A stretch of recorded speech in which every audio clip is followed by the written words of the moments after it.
প্রিয় ছাত্রছাত্রীরা, এবার আমি তোমাদের রিসেসিভ এপিস্ট্যাসিস নিয়ে আলোচনা করব। রিসেসিভ এপিস্ট্যাসিসে লক্ষ্য করো, এখানে যে এক্সাম্পলটা দেবো সেটা হলো একটা ইঁদুরের এক্সাম্পল। ইঁদুরের দুরকম রং হয়, একটা হলো অ্যাগৌটি এবং কালার্ড, এই দুটো মেইন টাইপ, অ্যাগৌটি আর কালার্ড। তো অ্যাগৌটি রঙের জন্য দায়ী জিন হলো ক্যাপিটাল এ। যে ক্যাপিটাল এ জিন যেগুলো দেখছো, এগুলো অ্যাগৌটি রঙের জন্য দায়ী।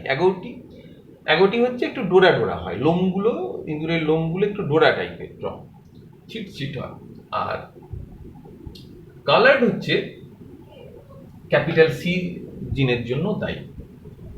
কিন্তু যখন দুটো স্মল সি জিন আছে, দেখো লক্ষ্য করে দেখো, দুটো স্মল সি, তখন ক্যাপিটাল এ জিন থাকলে তো অ্যাগৌটি হওয়ার কথা, কারণ ক্যাপিটাল এ জিন অ্যাগৌটির জন্য দায়ী। অ্যালবিনো হচ্ছে, অর্থাৎ এ জিনকে প্রকাশ পেতে দিচ্ছে না, তার ফলে সাধারণ হয়ে যাচ্ছে। তাহলে এখানে দুটো স্মল সি জিন ক্যাপিটাল এ জিনের প্রকাশকে বাধা দেয়। কিন্তু স্মল সি জিন যদি হোমোজাইগাস অবস্থায় না থাকে, তাহলে ক্যাপিটাল এ জিন প্রকাশ পায়। যেমন এটা হচ্ছে কালার্ড, স্মল ক্যাপিটাল সি থাকার জন্য কালার্ড হচ্ছে, এখানে তো ক্যাপিটাল এ জিন নেই, তার ফলে কোনো কালার্ডই হবে। কিন্তু দুটো স্মল সি থাকার জন্য এখানে ক্যাপিটাল এ জিনকে প্রকাশ অ্যাগৌটি হতে দেয়নি, অ্যালবিনো করে দিয়েছে। এইবার এখান থেকে দেখো, এই যে গ্যামেট তৈরি হলো এবং তার ফলে F1 এ যে তৈরি হবে capital C small C capital A small A, কিন্তু অ্যাগৌটি। কেন অ্যাগৌটি হলো? তার কারণ এখানে দুটো স্মল সি নেই, তার ফলে ক্যাপিটাল এ জিনের প্রকাশ হচ্ছে।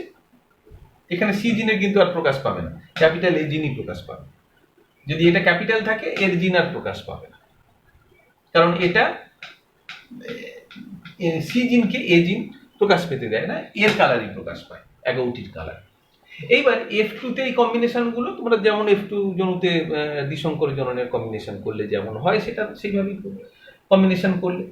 এবং কম্বিনেশনগুলোতে অ্যাগৌটিগুলো লক্ষ্য করে দেখো, যেগুলো হয়েছে, যে ক্যাপিটাল এ আছে আর এদিকে স্মল সি দুটো নেই, যে কোনো একটা ক্যাপিটাল সি আছে, তাহলে অ্যাগৌটি হচ্ছে।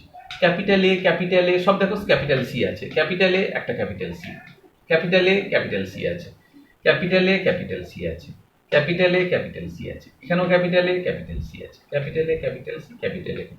অর্থাৎ এই সব ক্ষেত্রগুলোতে ক্যাপিটাল সি জিনের প্রকাশ হয়নি, কেবল ক্যাপিটাল এ জিনের প্রকাশ হয়েছে, অর্থাৎ অ্যাগৌটি হয়েছে। আর যদি দুটোই স্মল এ জিন থাকে, তাহলে তো তখন ক্যাপিটাল সি জিনের প্রকাশ ঘটে। এই যে ক্যাপিটাল সি জিনের প্রকাশ ঘটেছে কালার্ড, এখানে ক্যাপিটাল সি জিনের প্রকাশ ঘটেছে কালার্ড, ক্যাপিটাল সি জিনের প্রকাশ ঘটেছে কালার্ড।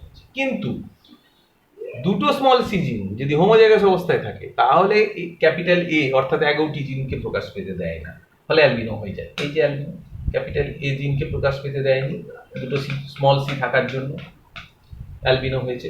আর দুটো স্মল সি, আর সব যদি রিসেসিভ হয়, তাহলে অ্যালবিনো, তাহলেও অ্যালবিনো। অর্থাৎ দুটো স্মল সি জিন, এটা রিসেসিভ জিন, ক্যাপিটাল জিন অর্থাৎ প্রকট জিনকে প্রকাশে বাধা দিচ্ছে, তাই এটা রিসেসিভ এপিস্ট্যাসিস। আর এক্ষেত্রে তাহলে F2 জনুর যে ফিনোটাইপ অনুপাত হচ্ছে 9:3:4, 9:3:4, এটা হলো রিসেসিভ এপিস্ট্যাসিস। আমরা একটা ইঁদুরের উদাহরণ দিয়ে দেখি, এবং একটা সুন্দর উদাহরণ আরেকটা দিয়ে দেখানো যায়, সেটা দ্বৈত রিসেসিভ এপিস্ট্যাসিস। তোমাদের এটা জেনে রাখার জন্য আমি বলি,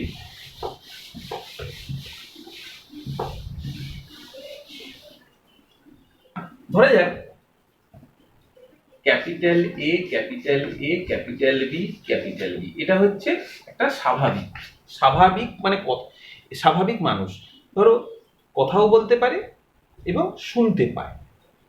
ধরা যাক ক্যাপিটাল এ হচ্ছে কথা বলার জন্য দায়ী, আর ক্যাপিটাল বি শোনার জন্য দায়ী, শ্রবণের জন্য দায়ী। তাহলে এটা normal.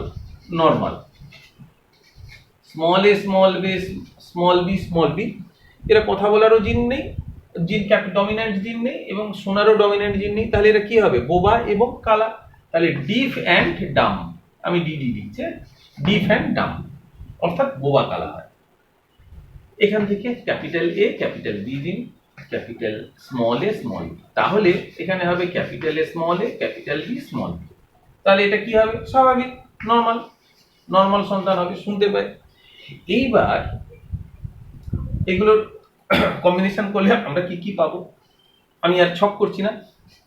Capital A capital A capital B capital B, capital A capital A capital B small B, capital A small A capital B capital B, capital A small A capital B small B. কি হবে এগুলো? এই চারটে normal, সবই normal হবে, তাই না? কারণ সব ক্যাপিটাল থাকার জন্য। তারপরে হবে capital A capital A capital B small B, এও হবে নর্মাল। এইবার লক্ষণীয়, ক্যাপিটাল এ স্মল বি হবে। এ কি হবে বলো তো? এ কিন্তু হবে, তাহলে এটা কি হওয়া উচিত ছিল? এ ফর কথা বলা আর বি ফর শোনা। তাহলে এ কথা বলতে পারবে কিন্তু শুনতে পাবে না, কিন্তু তা হয় না, এ হয়ে যাবে বোবা এবং কালা। তার কারণ কি? স্মল বি জিন হোমোজাইগাস অবস্থায় ক্যাপিটাল এ জিনকে প্রকাশে বাধা দিয়েছে। তারপরে হবে capital A small A capital B small B, এ কথা বলতে পারবে এবং শুনতেও পাবে। এর পরেরটা হবে capital A small B small B. কি হবে এটা? বোবা কালা। কেন? কারণ স্মল বি দুটো রিসেসিভ থাকার জন্য কথা বলার জিনকে সাপ্রেস করে দিয়েছে, এই কথা বলতে পারবে না, অর্থাৎ বোবা, আর এটার জন্য তো কালা হবে। এরপরটা হবে capital A small A capital B capital B, স্বাভাবিক হবে।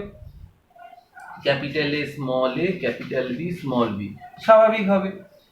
Small A capital B capital B, তাহলে এটা কি হওয়া উচিত ছিল?